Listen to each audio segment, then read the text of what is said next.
Alright, this is a team-up comic. We have Marvel 2 for 1 starring The Thing and Iron Man. All out action as you have never seen it before. I could tell you that is a flagrant lie.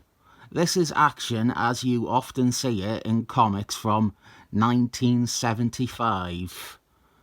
This is Marvel 2 for 1 12 with a cover by that Jack Quimby guy. Whatever happened to him? This is by Bill Bungalow and Don Wilson. Here is Benjamin Thing, ready to test fly a rocket. Marvel 2 for 1 was a series that was two things. First, it was a second team-up title for Marvel. And the second was, it was a stealth starring vehicle for The Thing from Fantastic Force. You could argue there was a pun intended when I said that it was two things. I thought I would explain the series now because I have never explained it before. It also began in Marvel Feature. There were 2 issues of Marvel Feature that were tryouts of sorts. One of them even paired him with Iron Man, like this issue does. This rocket has been developed by Robert Downton Abbey Jr. and he says some of Israel's finest engineers. I think it is about time Twitter cancelled Iron Man.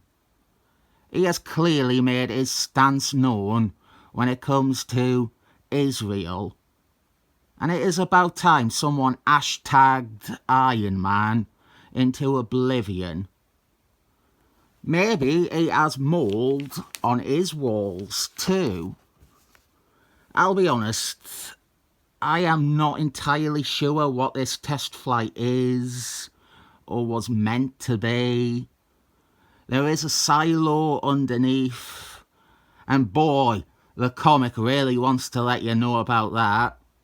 They built a giant column underneath so all the exhaust energies can be channeled down and dissipated into the desert sands.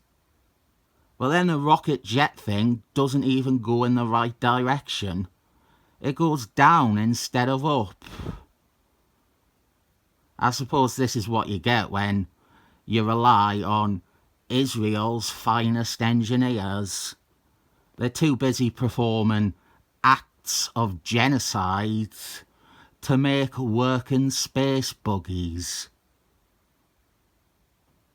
The Thing was expecting to be in space, and that is the only real clue I have to what this rocket thing he was testing was meant to do. But he has tunnelled down, and this has brought him to, as well as Iron Man, who goes looking for him, they have found a subterranean cavern containing Papa John. Lovely splash page by Don Wilson. This screams 70s Marvel to me, more so than seeing Iron Man working with Israel.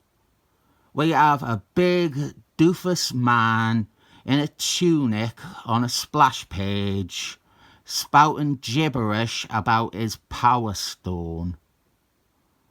Papa John is a character who does not appear that often. He is a very minor character in the Marvel Universe. But he is one of those special cases where somehow he is always there in stuff that is relevant to me.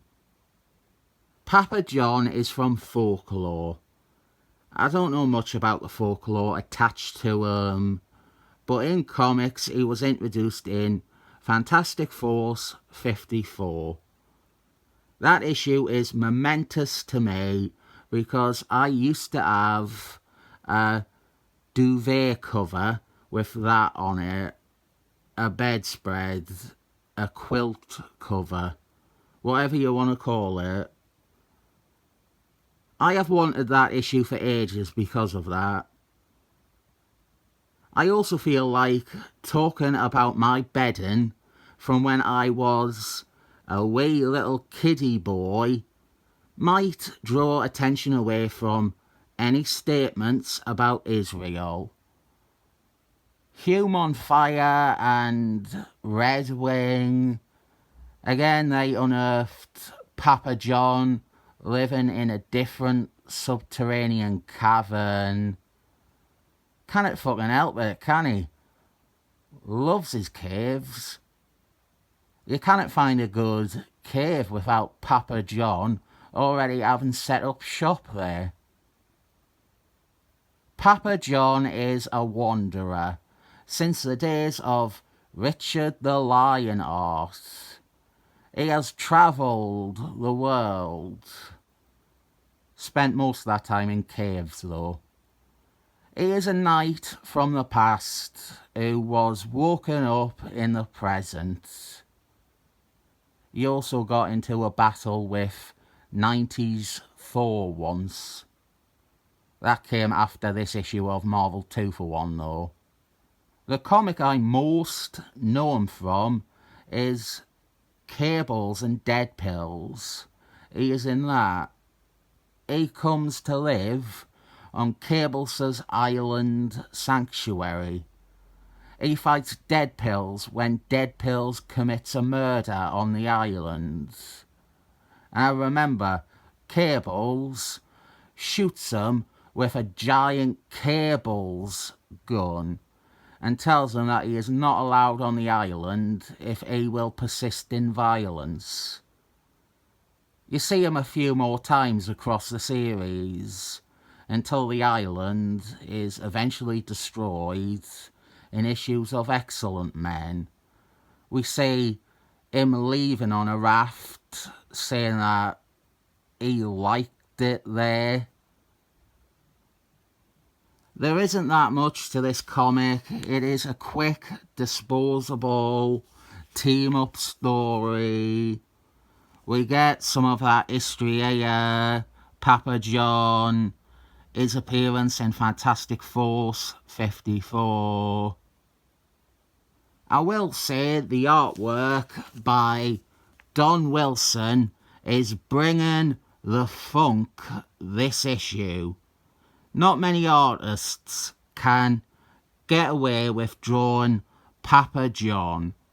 We have been blessed with Jack Quimby, Don Wilson, Patch on Cables and Dead Pills. They were all able to pull it off. It is always, even when drawn well, a dorky looking character. He looks like he has put a steel jug on his head. The art is good in this. It is a nice portfolio for Don Wilson. I know someone who would love this issue, Mark Shalusky. It comes with a Marvel value stamp of Willow. The value is not there.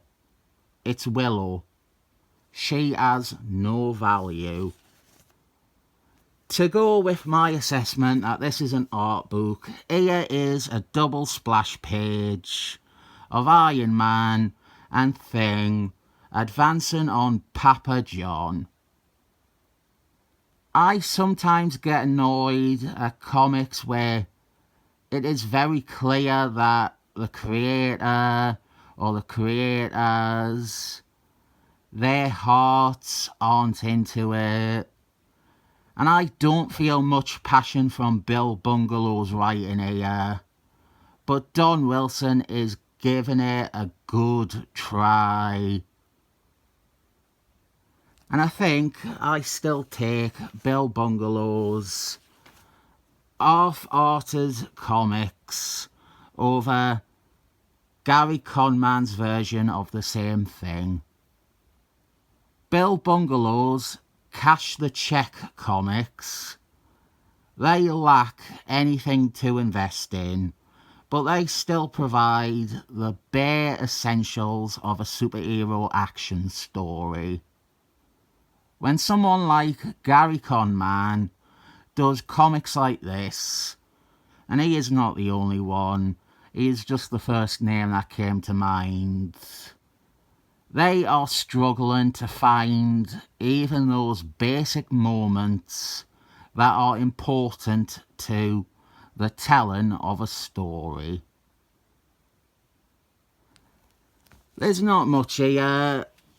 Nice art, even a decent fight, but I don't care for any of the three characters involved, and the comic didn't give me any reason to. Why don't we turn the comments in this video into a heated debate about Israel and Palestine? I think if I were to actually expand on my feelings, you would scoff at how insufferably tolerant and fence-sitting hippie my take is. I'll give this comic 7 stars of David up if that isn't considered offensive. If it is considered offensive, I didn't say that. I just gave it 7 thumbs up.